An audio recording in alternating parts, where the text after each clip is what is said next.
media virus spreading all around. We're a pack of morons stuck here on the ground. They feed us the lies while we just stand by, drowning in the noise as the truth walks by. It's the media virus taking control.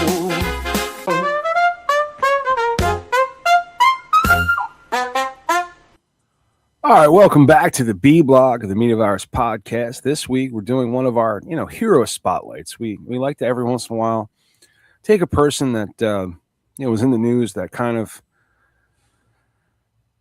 gives you maybe feel like a little bit of inspiration. Because Father's Day was last week, we decided to pick a dad who went above and beyond. And folks, he didn't buy a grill, he didn't embarrass his kid at Little League, and he definitely didn't give out so easily. This guy gave out consequences. Immediate consequences. With same-day shipping. That's right. We're talking about Gary Plauché, the Louisiana father, who in 1984 became the patron saint of I've Heard Enough. Now, before anybody gets nervous, let's be clear that we're describing a historical event, not endorsing vigilante justice. Speak for yourself. That's what the lawyers make us say. And unlike Jeffrey Doucette, lawyers actually serve a purpose. All right. Well, already coming out hot. Doucette was a family friend and karate instructor who kidnapped and then sexually abused Gary's 11-year-old son, Jody. Police tracked him down, they arrested him, and they flew him back to Louisiana. Case closed, right? Well, Gary apparently had his own thoughts on the judicial timetable. Gary looked at the court calendar and said, "That seems unnecessarily complicated." Your Honor, I'd like to file a motion. What kind? A motion towards this guy's head. March 16th, 1994, Baton Rouge Airport, television. 1984. It was 1984. Did I say 94? Yes, you did. I apologize. March 16th, 1984. Television cameras are rolling. Police are escorting Doucette through the terminal. Gary is standing among reporters, pictured here by the telephone. Quiet, calm, patient, which, as we all know, is usually how the most dangerous dads operate. Mm-hmm. Every dad has that mode. The calmest guy in the room is either thinking about lawn fertilizer or he's 5 seconds away from changing someone's life. Gary was standing there looking like he wanted to ask a question at a press conference. It turns out the question was very short. Right. One question, one answer, one shot. And suddenly, America had witnessed one of the most famous moments ever caught on live television. Here's what's fascinating. Normally, when somebody commits a homicide, public opinion isn't exactly split. But this case, different story. The entire country became that meme of the guy trying not to smile. People were saying things like, well, technically murder is wrong, but a very large butt, the biggest butt in legal history. The kind of butt that can be seen from space. Parents everywhere were having the exact same thought. I'm not saying I do it, but I completely understand why he did. Well, Gary was arrested and charged. The legal system had to function. You can't put everybody gets one into the criminal code. You don't get a mulligan on murders. Though Congress probably got some letters. A lot of letters, probably written entirely in capital letters. Well, eventually, Gary pled guilty to no contest to manslaughter. He slaughtered that man's what he did. He did not plead guilty. He pled no contest. There's a difference.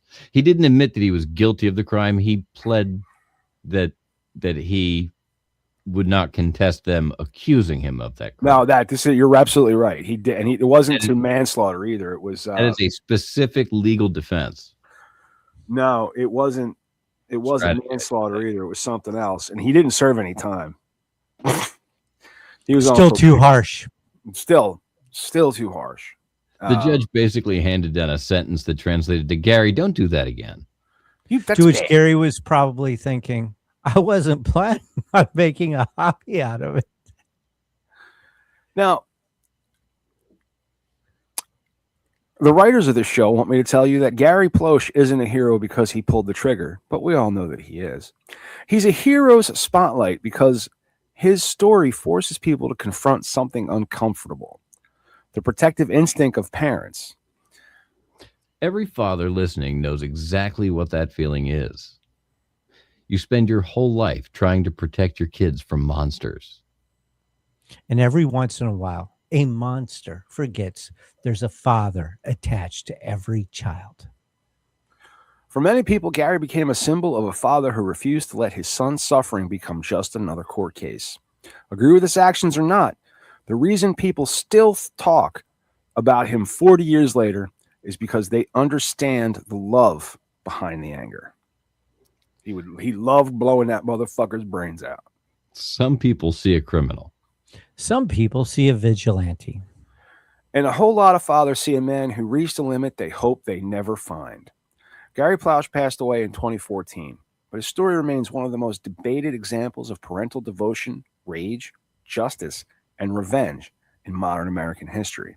And on this Father's Day edition of the Hero Spotlight, we're raising a glass to one dad who looked at evil and said, we're not waiting for the next available court date. Fastest case resolution in Louisiana history. 1-star review for the airport experience, though. But I've got to just jump in here and throw in one thing.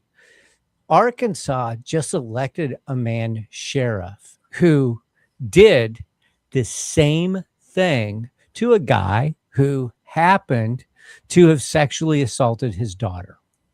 And and the sheriff arrested this guy, and he's like, fine, I'll run for sheriff. And the people of that community, that county, elected him sheriff. Okay.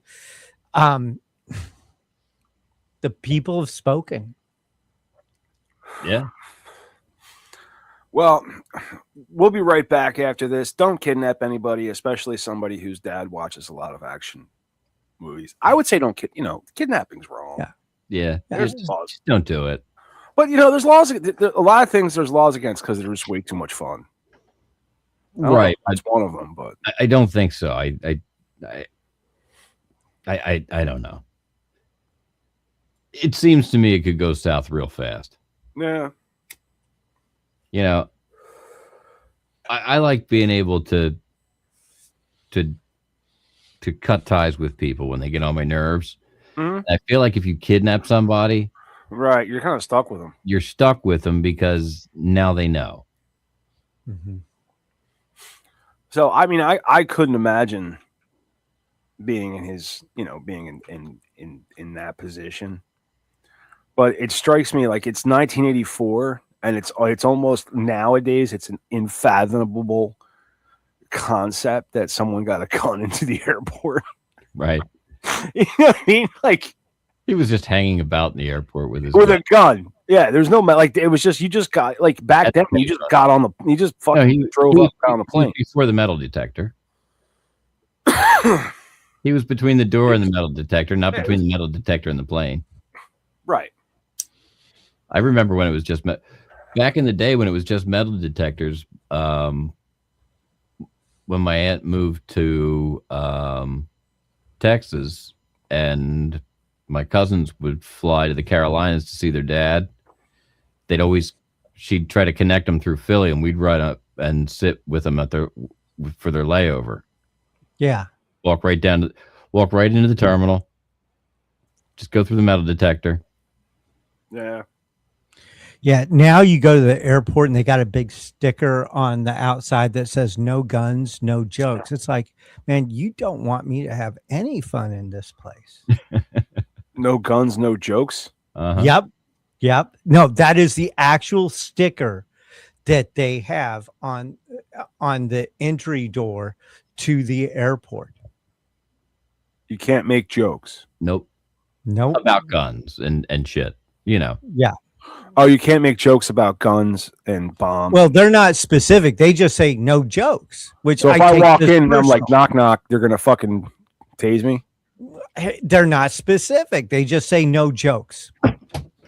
And so it's like, look, this is definitely discrimination. Can you imagine them against- interrogating me, Mike? Like, it's like, what's your name? Knock, knock. Yeah. Who's there? Banana. Yeah. Yeah. What's your name? Pudding. What's your name? Knock, knock. Ask me again. I'll tell you the same. Banana. Sir, your breath smells like you've been drinking alcohol. How much have you had to drink tonight? Oh, your mom's name is alcohol?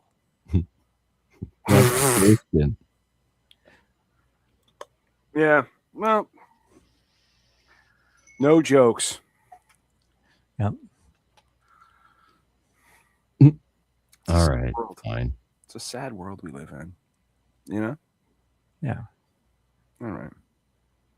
Anybody got anything else to talk about? Because I had this, and I didn't think it was gonna be that long, but I didn't think it was gonna be like 11 minutes. So Well, we also don't want to drag it out for no reason. And you also never know what's going to come out of my mouth next. Right. that is true. Yeah. What's on deck? What's I going to see- come out of your I mouth? see the next? gears turning.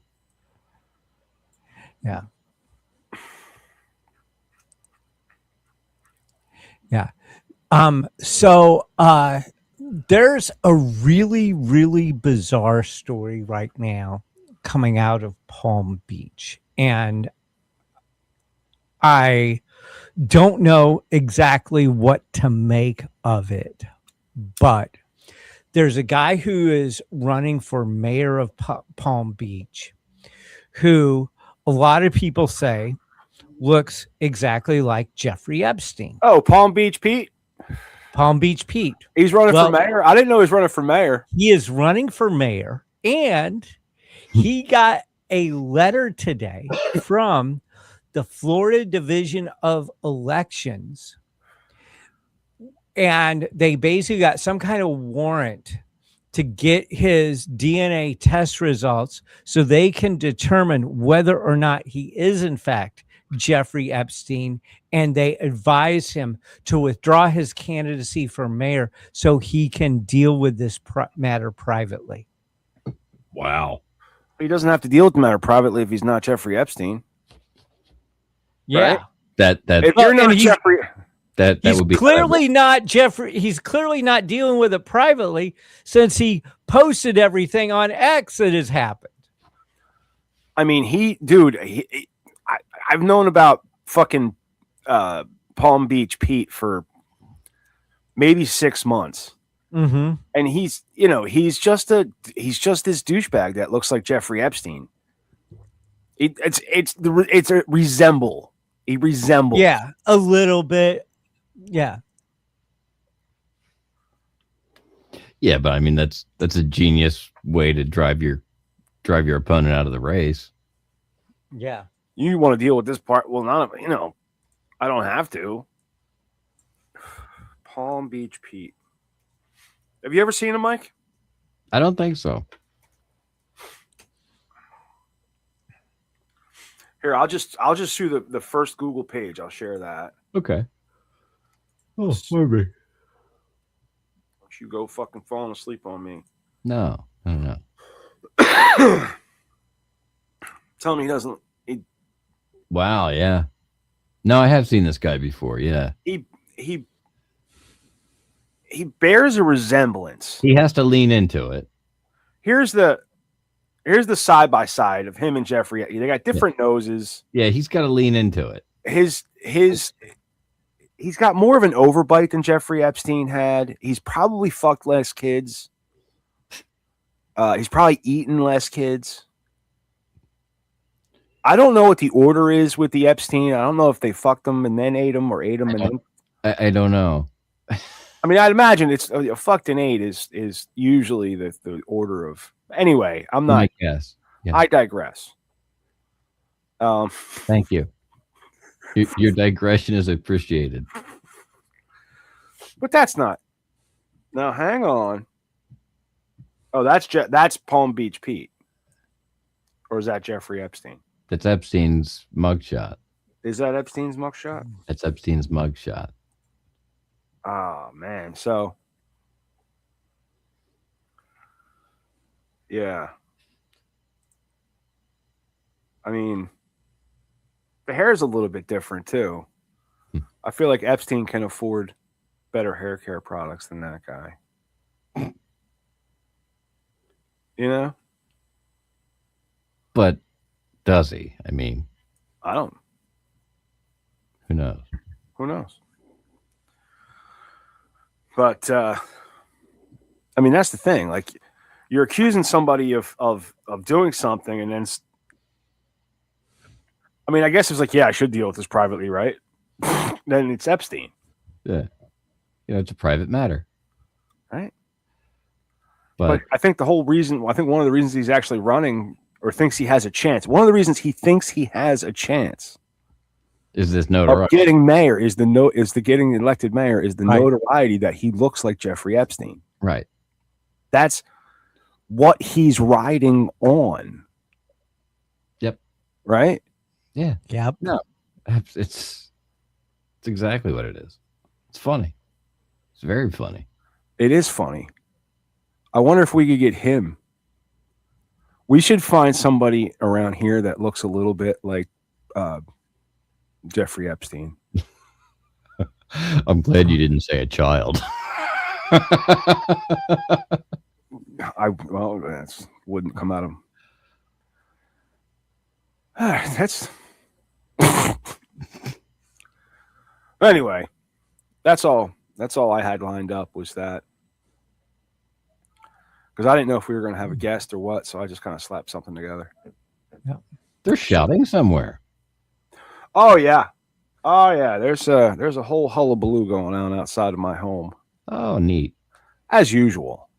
Yeah, I mean, You know. it is that time of year. It's that time of year where the natives get restless, and they like to put on big displays of sometimes frustration. Sometimes they're putting on displays of like a mating ritual, you know. Mostly frustration, mostly anger. They like to display anger at each other a lot. There's a lot of screaming, Mhm. you know. But it's sometimes they're hollering, which is more of a holla, which is Right. more of a flirtation. It's when that flirtation's not reciprocated that can turn ugly as well. Sure. I've seen Yeah, that. in this town, the hollering is usually done in 9mm with very low levels of accuracy.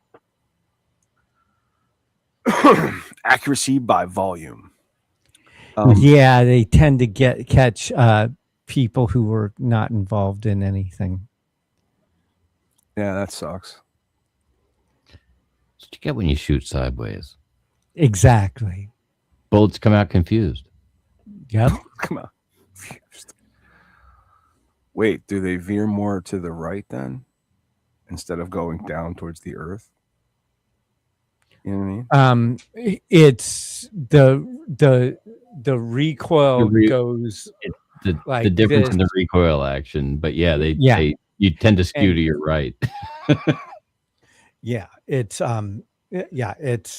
looks cool. You just end up having a tendency to It doesn't look hit- that cool. It doesn't look that cool though. You know, I think Well, people, I don't think if you were more in touch with the neighborhood mating rituals, you would understand. Yeah, you're absolutely right. I should go live amongst the people and find out. Yeah. If I could just stay in my house. Yeah. Way up on the third floor. Right. All right. Well, I think that's good enough for me. We're going to come back with standard assholes. We should be running it live around 10 o'clock. We got some time to prep awesome. for that. And that's what we got. That's what we got going on. That's it. That's it. That's it. This episode of the Media Virus Podcast is brought to you by 302-46-VOICE. That's 302-46-VOICE. If you want my voice on your project, dial 302-46-VOICE today. Don't forget to check out our sister show on the Media Virus Podcast Network, Stepmoms Without Children. Join Ricky Rockdeff as she takes a deep dive into the fascinating people she meets and thinks that you should meet too. Find Stepmoms Without Children at themediavirus.com, Spotify, Apple Podcasts, or wherever you get your fine podcasts. Special thanks to mysportsreports.com and delawaresports.com, delivering regional sports coverage straight to your devices via stream and podcast. Learn more at mysportsreports.com and delawaresports.com. If you wish to sponsor the Media Virus Podcast, email your contact information to pml@themediavirus.com with the subject line sponsor, or leave us a message at 646-VIRUS01. On behalf of the infection team and our feckless leader, Maddie Rockdeff, I'm the Reverend Professor Mike Latoris, coming to you live high atop Uncle Butch Studios, with one hand firmly on the pulse and the other clawing for a shred of sanity. This has been the Media Virus Podcast. We'll be back next week. Find us at themediavirus.com, on social media, or download us now from your favorite podcast platform. Just gone full tropic thunder and started dropping empire.